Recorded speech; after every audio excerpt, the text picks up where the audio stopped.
guys, welcome back to my channel. If you've been following me along this journey, thank you for watching. I wasn't going to film today.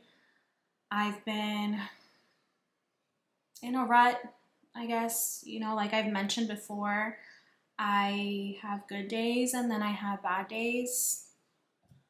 So I thought I would open up the camera, get ready, just pull myself together. I wasn't going to provide another update because I did have another doctor visit. This time it was at the hospital, and I thought, you know what, there's not much of an update. Do I need to document this? And I thought, yes, I do. If there is one thing that I've learned from this whole experience, with the surgery that I'm getting, you know, having a dermoid cyst, going through a pregnancy loss due to certain factors, one thing I have realized is that there is not a lot of information out there. I have spent so much time on YouTube and Google just researching my dermoid cyst experience, open surgery, laparotomy. I can't find anything, to be honest with you. There's nothing out there. If you look up, you know, dermoid cyst, the first thing that comes up is laparoscopy, which is the most common procedure. Nobody talks about laparotomy. I even posted a question on this Facebook group, 2 Facebook groups that I'm in. Only 2 people commented me, basically just saying, no, I don't have experience with that, but, you know, good luck. So that's one thing. And then, you know, dealing with incompetent cervix and prom in line with my pregnancy loss. Again, not a lot of information out there. So that's been the most difficult part of this journey. So I thought, yeah, it's important that I document it. Maybe someone out there is looking for someone that they can relate with that has gone through something similar and they just want to feel less alone. So I promised myself that I'm gonna keep, you know, documenting and bringing you along and just sharing everything. So with that being said, I think this video is going to be more of like chit chat style, aside from an update. Like I don't even know. There's just so much that I want to say sometimes, and I figured, you know what perfect opportunity to just turn the camera on and just talk and just see where this video goes, right? So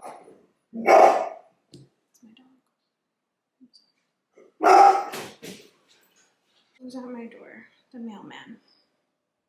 Anyways, this is like a daily occurrence, like every single day. This is what she does. Anybody that comes to the door. So, recap with the last video. I explained to you guys that I was scheduled for surgery on the 30th, which is like mind-boggling to me. Like that appointment was so quick. I went in for the appointment. The doctor and I spoke. He went over my pelvic exam results. He checked me, and then he tells me, okay, does the 30th work for you? And I'm like, the 30th of October? And he's like, no, like the 30th of this month. And I'm like, holy crap. Yeah, like let's do it.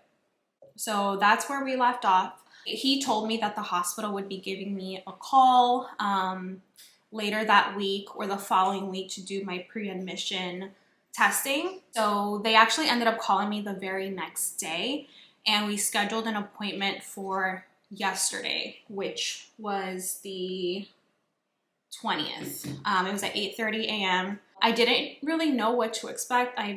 I've done one kind of like pre-admission testing before. Long story short, a couple years back, I had a friend that needed a kidney transplant, and I was a candidate, so I had gone to the hospital and did like a bunch of testing for that. But yeah, anyways. So went in for the appointment, and the first thing that they have you do is fill out some paperwork. It's just some basic information. Then they ask you, are you taking any vitamins? You have to make sure that you list every single vitamin that you're taking, including like the amount. So for example, if you're taking vitamin D3. Make sure you put, 1,000 IU. I was filling that out, and then a nurse comes out and she tells me, okay, we're gonna do your interview. I'm gonna do your interview now. So I go into her office and she's asking me like a ton of questions. She asks me, who do you live with? Are you single, married, blah, blah, blah. And then she goes over my medical chart with me. So she's asking me just a bunch of questions. She asks me about my pregnancy, so I had to talk about that again. Liam's due date was on the 17th. So I think that's another reason why I've been feeling really down lately, is because his due date was on the 17th. So overall, it's just been like a really just crazy, eventful month for me, and my husband too. Anyways, she finishes up the interview, and then she explains to me everything that I have to do leading up to the surgery. So just eating very clean, no greasy fried foods. She had mentioned to stop taking my vitamins just in case they counteract with the anesthesia during the surgery. So I decided to put a pause on that. So I'm just gonna bring out the stuff that they provided me with in case you guys are curious. There's a couple things that you have to do the day before or the night before the surgery. And then the day before, she told me that the hospital would be giving me a call between 4 and 7 p.m. to tell me what time the surgery is the next day, which is like kind of nerve-wracking. Like I didn't know, or maybe it's not like that at all hospitals, but I was under the assumption that like I would be provided with a time yesterday. But no, she said, no, we'll call you the night before just to let you know what time your surgery is. So yeah, so I'm gonna bring everything out. And then I forgot to mention one other thing that I have to do before the surgery. I have to go in for COVID testing 2 days before. So I'm going the 28th at 8:30 in the morning. It's just a quick drive-through. So they gave me a bag. I wish it was filled with goodies, but it's not. And then this huge folder with just some basic information. There's like the COVID standard, waiver that you have to sign, FAQs. There's like a general consent packet in here. So just a ton of information. So there's that. So what she told me for the night before, you eat your dinner like normal, and then right before bedtime, you have to drink 2 of these. And she labeled everything for me, which was really, really nice, in case I forget anything. So this one says drink prior to bed the night before. So I have to drink 2 of these.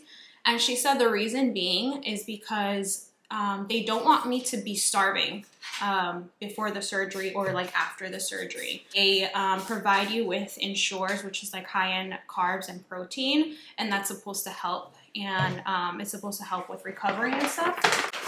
So 2 of those.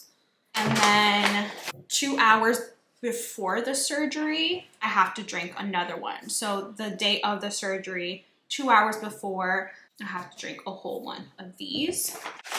And they also give you these like antiseptic wipes. These are called, I don't know, chlorhexidine. I don't know. Here, let's see if the camera focuses. There's a packet of 3 in here, and I think in each one there's 2 disposable cloths. So with the instructions that she provided me with the night before, you want to make sure that your bed sheets are clean, that the pajamas you're wearing that night are clean. Everything has to be sterilized pretty much. And after you shower, you put the wipes all over your body, everywhere except your face. So you kind of start from the neck down to your torso. You do from the shoulder to your fingertips, shoulder to fingertips, and then waist down, not the private area. And this is going to help prep your skin for surgery. So that's what she told me. And then she told me to bring clean clothes, obviously, for after surgery. From what I've read, people recommend nightgowns because after the surgery, it's going to be really hard to like stand up and bend over just because of those abdominal muscles that you're not going to be able to really use for a while. So I do plan on getting a nightgown and then probably a duffel bag because I don't know how long I'm going to be there for. That's one thing, like they don't know. Some people leave the same day, some people leave the next day, some people are there for 2 days. Like it just really depends on how your body reacts to everything, the anesthesia, the medication, the surgery. So you kind of just have to go in prepared. And I'm not gonna lie, like I'm terrified. A couple reasons being, one, it's not 100% certain that they will not be removing my ovary. Like that's always a possibility. It just really depends on the placement of the cyst. There's that. Number two, the anesthesia. I don't know how my body's gonna react to that and that kind of medication. Like I'm just terrified of being put to sleep. And then three, obviously the recovery. I don't want to feel helpless and like I have to rely on my family and husband to take care of me. So I hope that I recover quickly, but again, it just really depends on the person. It could be anywhere from 1 to 3 months, they were explaining to me. So we'll see. So yeah, that is everything that's going on with that.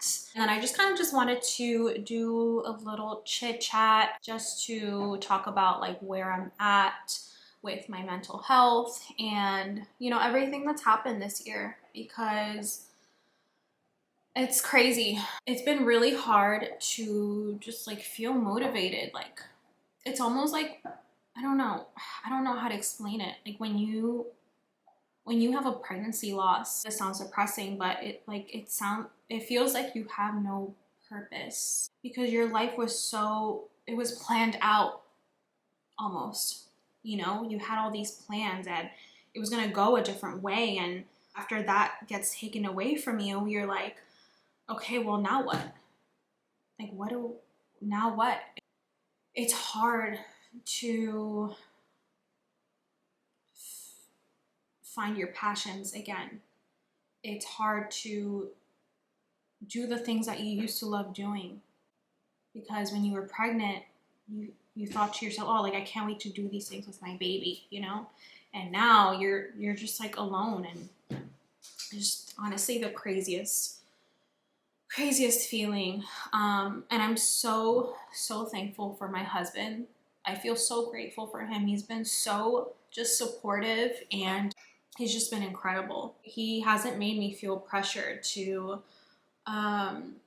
you know, go get a regular job again or, you know, get out of the house and do this and do that. Like he's with me and he understands. So, I feel really lucky, because I know not everyone has that, opportunity that I have, that I'm able to be here at home and, you know, have a flexible job. Right now, I do work in real estate. Yeah, and sometimes I feel like I can't talk to any of my friends or anybody because like nobody really understands, you know, and it's lonely. I will say one thing I have realized, anytime that I post something in tribute to Liam, people are very, very kind, even strangers. Like I have gotten the sweetest messages. Surprisingly, there are a few strangers that have reached out to me saying, you know, thank you for sharing your story. Like I have that too. Like I also lost a baby in the 2nd trimester. Like I also suffer from incompetent cervix.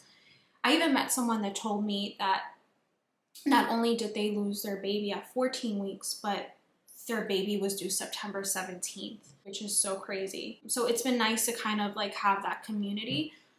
But, you know, with family and friends, it's really, really hard. I don't know. It's like you'll never be the same. You know, even hanging out with people, you can have a good time, but it's not the same. And people close to me that have shared their stories, you know, telling me, you know, I've gone through this and I've never shared that with anyone. Like that it does make me feel less alone. It's crazy because I do get a lot of people telling me I've also had a miscarriage. And not to say that what I've gone through is worse, 100% no, like any loss is a loss. But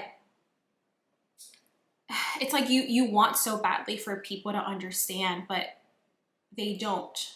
I don't even know how to explain it. And I'm not gonna lie, sometimes it does get me upset because having to explain to people, you know, I didn't have a miscarriage. I went into labor. I had contractions. I had to deliver my son. I had to deliver my placenta. Like, I went through all that. I had to watch my son die in my arms. That's kind of where I'm at. I'm sorry if I'm like all over the place and jumping from topic to topic. It's just I have so much I want to say and I don't know how to put it out there. For example, so I have this Instagram page and it's dedicated to home decor, which is one of my passions. And lately, like I don't even know what to post. And part of me like just wants to post like my life and what I've gone through and my journey. Like I feel like I find so much comfort in that, but like I don't even know where to start. I want to keep Liam's memory alive, and I feel like I have to put my story out there, but I don't know how. You know, I've done it here on YouTube, but I'd like to venture into TikTok and share a little bit more on Instagram on my story. I want to connect with other people. That is what I want to do. Like I said, it's been extremely difficult finding information out there. Till this day, every day I'm researching future pregnancy, having incompetent cervix. What is the likelihood of prom occurring again? Dermoid cyst, ovarian dermoid cyst, laparotomy. Like there's just not a lot of information out there, and I can't find other people that I can relate to. So if I can share my story and connect to other people, make them feel like they're less alone, that's what I would love to do. I just don't know how. So here's the thing, I want to keep my Instagram page, but I don't want it to be just home decor. Like there's so many other things that I want to share. In the beginning, I was trying to create a niche, but I also have a blog, which I haven't updated in a while, but I think I'm going to start, because in the beginning, like that was kind of like my journal where I would like just write down all my feelings, even if no one reads. Like I think it's just a really great thing to blog or journal. It's a good way to express your feelings and your thoughts. So that is something that I will start doing. But as far as everything else, I don't know. So yeah, I think my rant is over. I hope you have a beautiful day. I hope to see you in my next video.